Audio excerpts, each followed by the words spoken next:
Thanks for staying with us. Time now for Africa News with me, Georgia Calvin-Smith. Tonight, African Union and Somali officials remain tight-lipped for now over the death toll caused by a bombing and gun attack claimed by Al-Shabaab militants. A hotel housing peacekeeping troops in a town recently seized from the insurgents is targeted by explosives hidden in the car. Also, in one of the biggest border stormings Spain has ever seen, hundreds of sub-Saharan Africans hoping to make a new life in Europe scramble over barbed wire fences separating Morocco from the enclave of Melilla. Hundreds are arrested, hundreds also make it through. And finally, we head to London, where work by 11 of West Africa's most revered contemporary artists is being showcased and sold at a new exhibition. First up, Al-Shabaab fighters have carried out a deadly attack on peacekeeping and army troops stationed in a town wrested from the extremists' control last week. Several soldiers were killed when a car bomb went off at a hotel in Boulouberdi. Militant fighters then sprayed the building with bullets. The ensuing gunfight lasted for several hours. Al-Shabaab's waged an 8-year insurgency trying to overthrow the government and create an Islamic State in Somalia. Well, our regional correspondent Duncan Woodside has more on today's violence. African Union and the Somali governments remaining tight-lipped for now in terms of casualties on their side. But what the insurgents, Al-Shabaab, are saying is that 32 enemy combatants were killed, i.e. combatants from the Somali National Army and the African Union mission in Somalia during this attack, which took place in the early hours of this morning at around 3 a.m. local time. We know that a car bomb did explode. Apparently, it was rammed into the hotel where these troops were staying, and it was followed, as you say, by gunmen coming into the building and spraying the building with gunfire. Now, that is very similar to a tactic which has been used before by Al-Shabaab. For example, in late February, they attacked the presidential palace in the capital, Mogadishu, using exactly the same methods, and also a UN compound in Mogadishu in June last year. Now, Duncan, the African Union's Amazon force has recently started concentrating and upping the pressure on Al-Shabaab, trying to get it out from southern and central Somalia. This over concerns that if left to thrive, its regional reach might also grow. Well, that's obviously a threat, yes. The more that Al-Shabaab are pushed out of their conventional strongholds, the more they're likely to regroup and turn up in other areas, for example, in Somaliland, in Puntland, but also in Kenya and elsewhere. Now, of course, we do know that the regional reach of Al-Shabaab is nothing new. They've demonstrated their power in that respect by blowing up restaurants in Kampala, the capital of Uganda, in the July 2010 World Cup.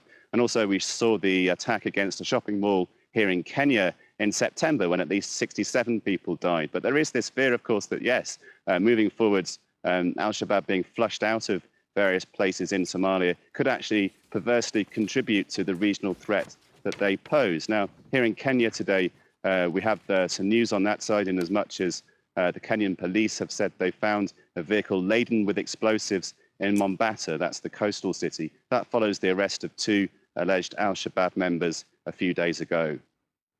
Duncan Woodside there for us a little earlier on. Now, Nigeria has unveiled a new approach in tackling the violent extremists wreaking havoc in the northeast. As the military continues its offensive against Boko Haram fighters, the government's hoping to win hearts and minds with what's being called its soft power strategy. In a bid to stop jihadists infiltrating struggling communities in the impoverished north, the de-radicalization plan will see dozens of psychologists going into prisons to counsel terror suspects. There are also concerns that a lack of opportunities make young people more susceptible to extremist ideology, so Boko Haram detainees will be given vocational training, and they'll also be offered support in the form of sport and art therapy. Well, the uprising has forced hundreds of thousands of people from their homes. On Tuesday, fear of another massive attack by the network saw Borno state authorities announce that they'll be closing all high schools indefinitely. Boko Haram's often targeted schools in Borno, Yobe and Adamawa states. There are warnings that that could have a devastating effect on students in an area that already has the country's worst literacy rates. Elsewhere, it was one of the biggest illegal border crossings from Morocco to Spain in years. Around 500 migrants from sub-Saharan Africa forced their way into the Spanish enclave of Melilla on Tuesday. Hundreds were arrested as others made it across. This after scrambling over barbed wire fences that separate the North African country from its European neighbour. Julia Seeger has more. These pictures were captured by border surveillance cameras. On Tuesday, while the morning fog was still thick, around 1,000 migrants from sub-Saharan Africa tried to make a rush across the border into the Spanish North African enclave of Melilla. In the end, 500 of them were able to storm the triple fence separating the Spanish city from Morocco. For most of these migrants, the journey has been long and dangerous.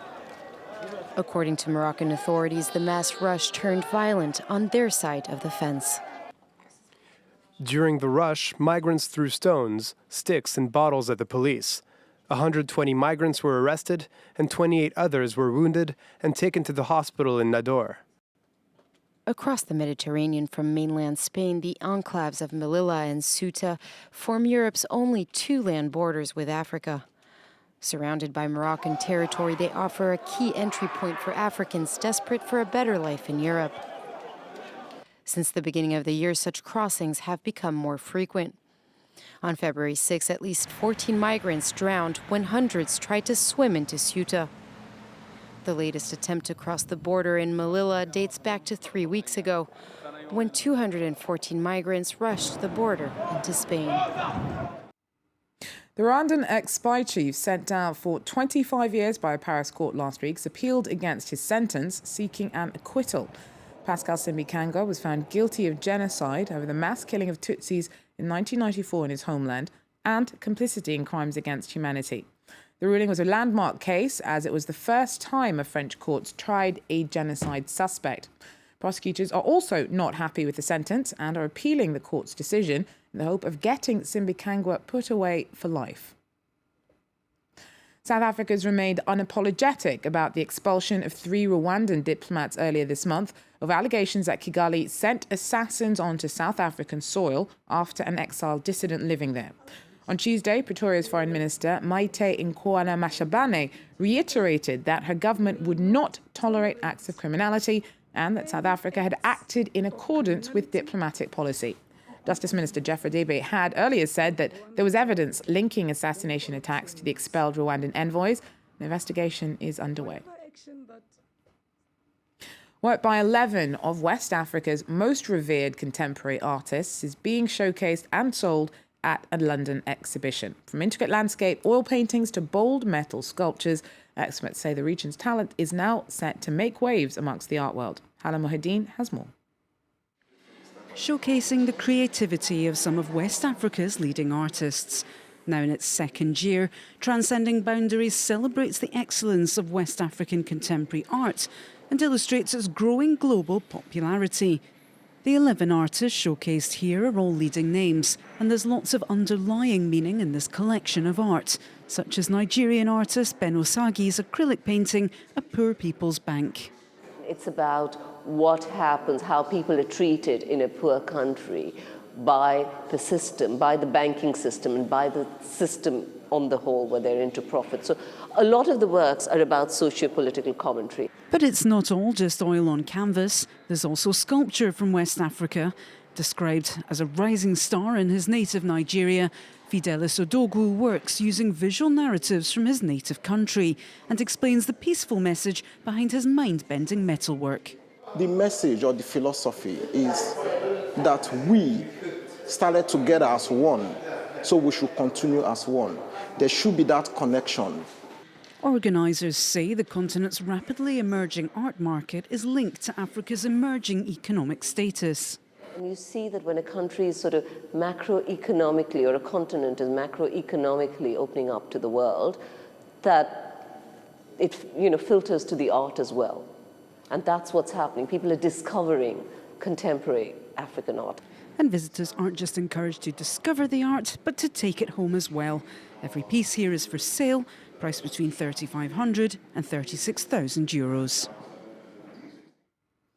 Finally, Egypt will soon have its first national out in space. Omar Samra is amongst 23 competition winners to be sent into orbit early next year. It won't be the first adventurous first for the 35-year-old, though. He became the first Egyptian to climb Mount Everest and to complete the 7 summits, climbing the highest mountain on every continent. Samra was put through his paces in the race for the skies, pitted against other hopefuls in zero gravity and G-force tests and jet plane maneuvers. His head may well be heading for the clouds, but his feet are still firmly on the ground for taking off. He's preparing for exhibitions to the North and South Pole. Well, good luck to you. Well, that wraps up African news for me for today. I'll be back, though, with more tomorrow. Stay with us. Mark Owen coming up with more news and headlines from around the world. Take care.